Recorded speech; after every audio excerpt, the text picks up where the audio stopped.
Assalamualaikum warahmatullahi wabarakatuh. Halo pemirsa, apa kabar Anda hari ini? Kembali lagi di Women Channel Reaching Out to Public bersama saya Nazira Anindi. Kami akan memberikan sejumlah informasi yang menarik untuk Anda. Inilah UMN News.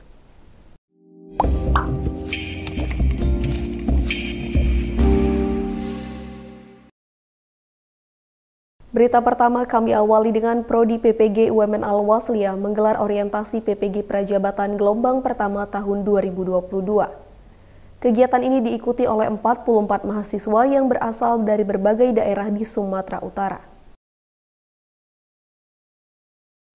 Program Studi Pendidikan Profesi Guru atau PPG UMN Al-Wasliyah menggelar orientasi PPG Prajabatan gelombang 1 tahun 2022. Kegiatan ini berlangsung secara luring di Hotel Madani Medan pada tanggal 29 September 2022. Orientasi ini diikuti oleh 44 mahasiswa yang tersebar di 2 bidang studi, yaitu pendidikan guru sekolah dasar dan pendidikan bahasa Inggris. Mahasiswa PPG Prajabatan gelombang 1 ini berasal dari berbagai daerah di Sumatera Utara dan sebagian besar didominasi oleh alumni dari Universitas Negeri Medan. Pada orientasi ini, mahasiswa menerima materi tentang prosedur perkuliahan dan jadwal perkuliahan, pengisian KRS, pendalaman alur merdeka dalam pembelajaran, serta pengenalan Learning Management System. Rektor UMN Al-Wasliyah, Bapak Dr. KRT Hardi Mulyono Kasurbakti berpesan kepada mahasiswa agar mengikuti perkuliahan dengan baik agar kelak dapat menjadi guru yang dapat mencerdaskan generasi bangsa. Ya, hari ini saya bertemu dengan 44 mahasiswa PPG dari 2 prodi, PGSG dan Bahasa Inggris, yang hari ini diserahkan oleh pemerintah kepada kita sebagai LPTK. Saya sudah arahkan kepada anak-anak supaya mereka bisa mengikuti perkuliahan ini selama 2 semester dengan baik, dan tentu harapan kita mereka bisa melaksanakan dengan disiplin yang tinggi, sungguh-sungguh, yang pada akhirnya nanti kelak akan berhasil meraih kompetensi sebagai guru-guru baru yang akan diangkat oleh pemerintah.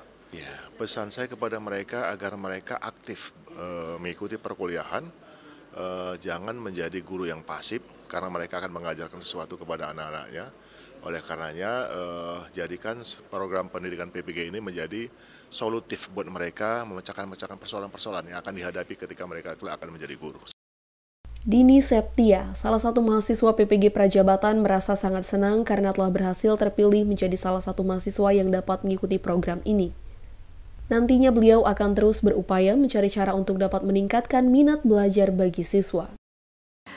Jujur, alhamdulillah saya merasa senang karena telah diterima menjadi salah satu mahasiswa PPG Prajabatan gelombang pertama di tahun 2022. Nah, harapan saya ke depan yaitu bahwasanya saya bisa menjadi pendidik yang diharapkan untuk bagi generasi yang akan datang untuk menjadi lebih baik. Jadi harapannya ke depannya itu adalah untuk mengembangkan bagaimana para generasi muda, anak-anak terkhusus pelajar, agar mereka meningkatkan minat mereka untuk belajar, supaya ke depannya menjadi orang yang bermanfaat bagi negara, bangsa, dan juga agama. PPG Prajabatan merupakan salah satu program unggulan Kemendikbudristek untuk mewujudkan keseimbangan kebutuhan dan pemenuhan guru, baik dari segi kualitas maupun kuantitas. Di samping itu, PPG Prajabatan juga bertujuan untuk menghadirkan guru bersertifikat dan profesional. Dari Medan, tim UMN Channel mengabarkan.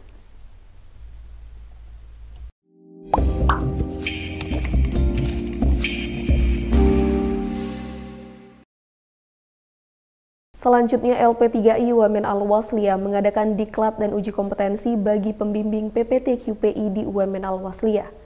Kegiatan ini dilaksanakan untuk menyatukan persepsi di antara dosen pembimbing. Lembaga Pengembangan dan Pengkajian Pendidikan Islam atau LP3I UMN Al-Wasliyah mengadakan diklat dan uji kompetensi bagi pembimbing PPT-QPI di UMN Al-Wasliyah. Kegiatan ini dilaksanakan di ruang rapat Salim Siregar UMN Al-Wasliyah pada tanggal 4 Oktober 2022. Sebanyak 14 dosen pembimbing terlihat hadir untuk mengikuti kegiatan ini. Diklat dan uji kompetensi ini dilaksanakan untuk menyamakan persepsi di antara dosen pembimbing dalam mengajarkan Al-Quran kepada mahasiswa UMN Al-Wasliyah. Yang pertama, apa yang menjadi sambutan Bapak Rektor tadi yang diwakili oleh Pak WR1, Pak Dr. Anwar Sadat, yaitu adanya sebuah penyamaan persepsi dalam mengaji Al-Quran itu sendiri. Dan kemudian pendalaman tentang pembacaan Al-Quran, dan ada beberapa hal yang harus dikuatkan dan menjadi masukan dari materi-materi yang pertama yaitu pendalaman Al-Quran, praktek ibadah dan membaca doa, dan semuanya itu harus dapat dikuasai lebih dari apa yang disampaikan kepada mahasiswa itu sendiri. Dalam kata sambutannya, Wakil Rektor 3 UMN Al-Wasliyah, Bapak Dr. Anwar Sadat SAGMH menyampaikan, ada 4 kategori yang harus dinilai pada uji kompetensi kali ini. Yang pertama yaitu kemampuan membaca Al-Quran, kemudian kemampuan praktik ibadah, penguasaan hafalan ayat Al-Quran, dan kemampuan membaca doa. Pada diklat dan uji kompetensi kali ini, LP3I mengundang 1 orang narasumber, yaitu Bapak Haji Tua Sirait SAGMA.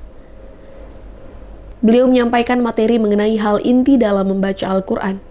Untuk memulai membaca Al-Quran, semua orang harus dapat memahami 5 hal inti tersebut, yaitu makhorijul huruf hijaiyah atau tempat keluarnya huruf hijaiyah, sifatul huruf atau sifat-sifat huruf, ahkamul huruf atau hukum-hukum pertemuan huruf, ahkamul mad wal qasar atau panjang dan pendeknya bacaan Al-Quran, dan ahkamul waqaf wal ibtida atau huruf yang harus mulai dibaca dan berhenti bila ada tanda huruf.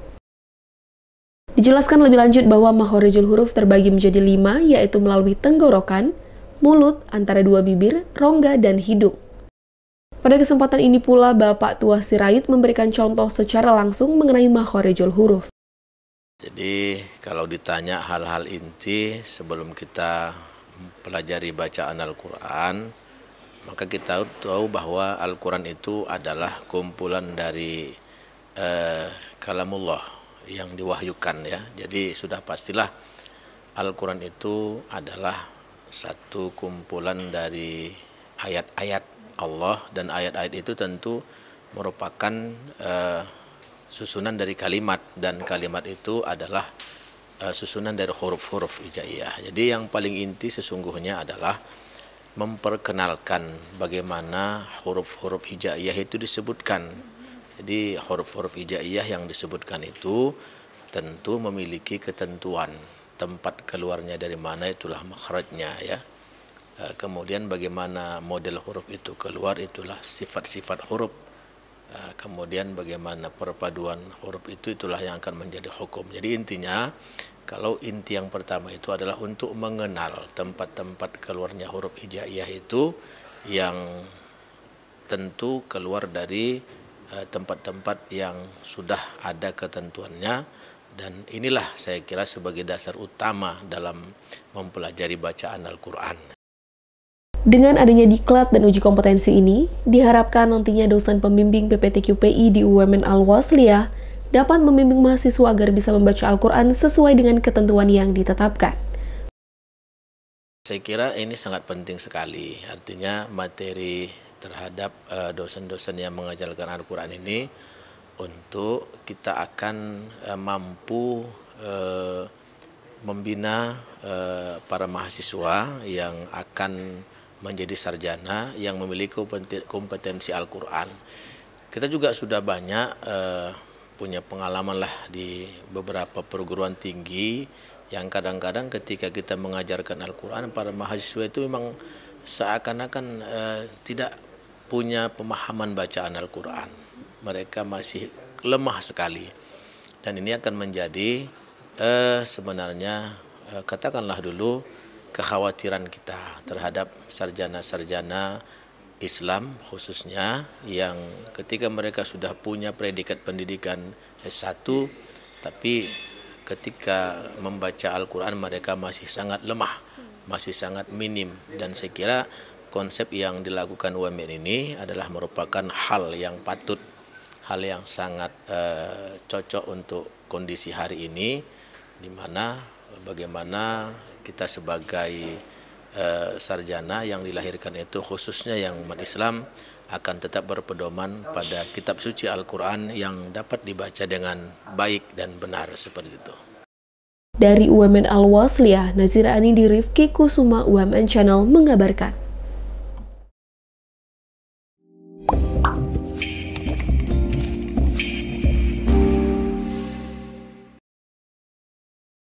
Informasi tadi sekaligus menutup jumpa kita pada hari ini.